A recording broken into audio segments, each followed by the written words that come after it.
Hello everyone, welcome to Maths IUC. Here's another typical GCSE exam style question on electricity and also energy involved in the last part. Please pause the video and give it a try. When you are ready for the answer, press play. The photograph below shows a kettle. The kettle uses an electric heating element to boil water. The kettle has a metal body. Why would it be dangerous if the live wire inside the kettle touched the metal body? Now, this is an obvious question. This is made of metal. Now, this is a good conductor of electricity.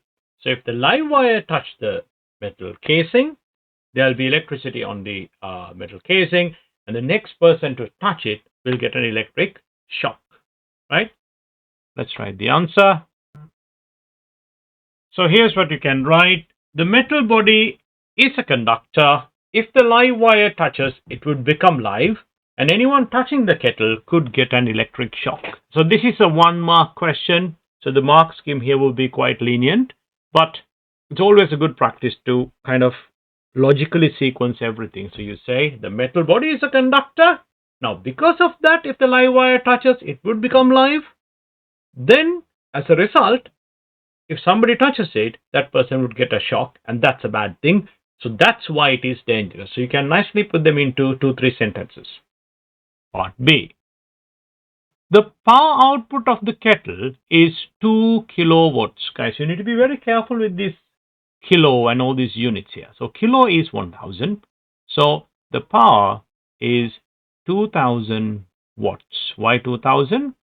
Kilo. Kilo is 1000. You need to multiply by 1000. Just like 2 kilometers is 2000 meters, 2 kilowatts is 2000 watts. The means potential difference is 230 volts. That's the V.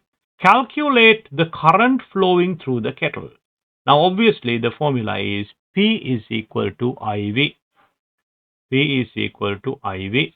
Now, let's substitute the values. 2000 is equal to I multiplied by 230. Now, divide both sides by 230. 230.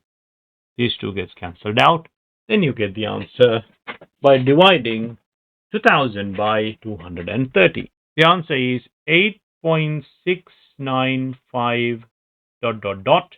Now, the question does not say how many decimal places to round it. You can go to 1 or 2. So it will be 8.7 amps or 8.70 because 5 here, add 1 to it, 8.7 amps. Part 3. The kettle heats water from 25 to 100. Initial and final temperatures. The power output of the kettle is the same as before, we know that. Calculate the mass of water, M, that the kettle can heat in 30 seconds. So here is the time. Now, this is an interesting question. So I can see clearly the temperature difference kind of tells me this is to do with specific heat capacity. I can find the change in temperature. Delta theta is 100, take away 25, that is 75 degrees. Now, the amount of energy needed is E is equal to mc delta theta. And the mass here is, we don't know. Okay, so let's leave it as M. And C is specific heat capacity of water. We know this is 4200.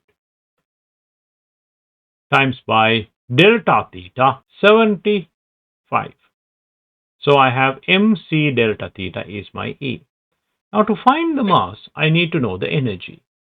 Now I have another formula to get energy. That is, energy is equal to power times time, or power is equal to energy divided by time. Energy is equal to, this T goes to that side, P times T. So I know the power is 2000 and I know the time, that's 30 seconds. So the amount of energy available, 2 times 3 is 6, and I have 4 zeros, 1, 2, 3, 4. That's 60,000 joules of energy is available. Now, what I'm going to do, this 60,000 joules is E. So let's substitute.